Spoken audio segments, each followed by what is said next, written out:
আসসালামু আলাইকুম রহমতুল্লাহ। যে দল বলে যে আমরা গণতন্ত্রের প্রবর্তক, আমরা বহুদলীয় গণতন্ত্রকে বিশ্বাস করি, মানুষের বাক স্বাধীনতাকে বিশ্বাস করি, মানুষের প্রকৃত স্বাধীনতা যে সেটাকে আমরা বিশ্বাস করি, মানুষের কথা বলার অধিকারকে আমরা বিশ্বাস করি, মানুষের মৌলিক চাহিদাকে আমরা বিশ্বাস করি, মানুষের যত ধরনের স্বাধীনতা, যত ধরনের মৌলিক চাহিদা দাবি সমস্ত কিছুকে তারা বিশ্বাস করি।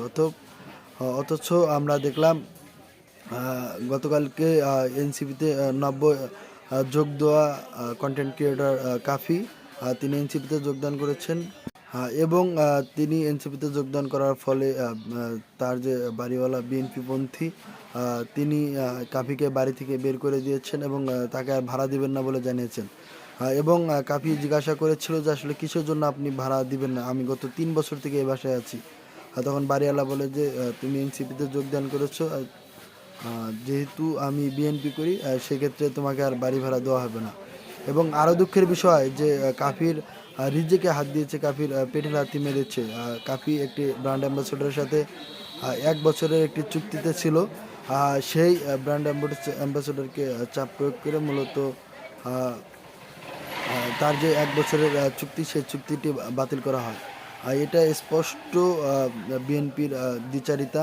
আমরা 5 আগস্ট পরবর্তী সময়ে আমরা চেয়েছিলাম একটি মুক্ত পরিবেশ, সকলে যে যার মতো রাজনীতি করবে, যে যার মতো রাজনৈতিক চর্চা করবে, যে যার মতো দল করবে, যে যে যার দলের নিজস্ব এজেন্ডা বাস্তবায়ন করবে। কিন্তু আমরা দেখলাম যে সরকার দলের বিপক্ষে গেলেই সরকার সেই সমস্ত ব্যক্তিদের উপর হামলে উঠেছে।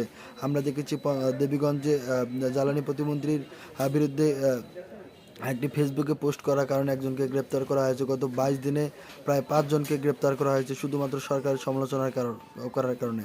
আর এই যে তারা মানুষের বাক স্বাধীনতাকে হরণ করেছে, মানুষের মৌলিক স্বাধীনতা, মানুষের বুদ্ধিভিত্তিক রাজনৈতিক চর্চার উপরে যে হস্তক্ষেপ, এই নগ্ন হস্তক্ষেপের ফলে আমরা মূলত শেখ হাসিনারই প্রতিচ্ছবি দেখতে পাই। এই যে বিএনপি এই সমস্ত অপকর্ম করে মানুষের বাক স্বাধীনতা, মানুষের মৌলিক স্বাধীনতাকে হরণ করে মূলত শেখ হাসিনাকে প্রাসঙ্গিক করছে, এই দায়ভার বিএনপিকে অবশ্যই নিতে হবে। আমি সেজন্য বলতে চাই বিএনপিকে, আপনারা অতি দ্রুত এই সমস্ত পুরাতন রাজনৈতিক যে কালচার স্ট্রাকচার সেখান থেকে বেরিয়ে আসুন এবং দেশ ও জাতির জন্য রাজনীতি করুন।